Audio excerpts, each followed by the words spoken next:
আজ 23শে এপ্রিল 10 বৈশাখ।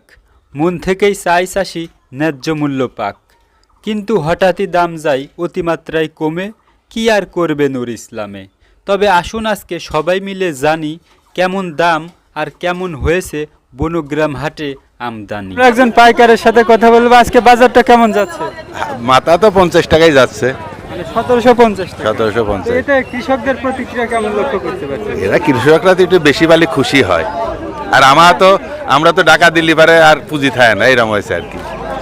এই বাজারে শেয়ার বাজারে হঠাৎ মানে উঠানামা করে, হঠাৎ করে পেঁয়াজের দাম অনেক কমে যায়, এতে ব্যাপারীদের আপনাদের প্রতিও কোনো প্রভাব পড়ে কিনা? আপনাদের তা তো অবশ্যই পড়ে, কারণ বাজারটা ওঠানামা করলে তো ব্যাপারীর অনেক ক্ষতি হয়ে যায়।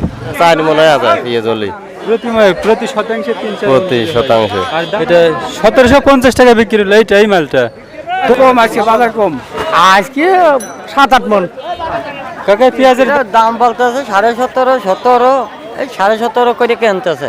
2000 টাকা পর্যন্ত আমরা বেচতে পারলে পারে আমার একটু কিছু থাকতো। 1520 কি 1620 কব আপনার? এর আবার কোন কথা কোন আপনি নিজের 16 কথা বলেন, এই জানেন কত রে? 1700 টাকা 1750-60 এরকম। পেঁয়াজ বলে চলেই না, জমাতে কষ্ট হয় না, পেঁয়াজ বলে চলে না, তো পেঁয়াজ নিয়ে আসে কেমন ভোগান্তি? পেঁয়াজ চলেই না, জমাতে কয়টা ঢালা লোক জমাতে সেই লোকই জানে। পেঁয়াজ নিয়ে আসে যে দাম কম, তারপরে অরুচি অনীহা দেখায় নিতেই চায় না, এই জন্য কেমন হয়? মাথা মাথা পেঁয়াজ নিয়ে আজকে কত করে বলতেছে? ভাই দামই করছে না।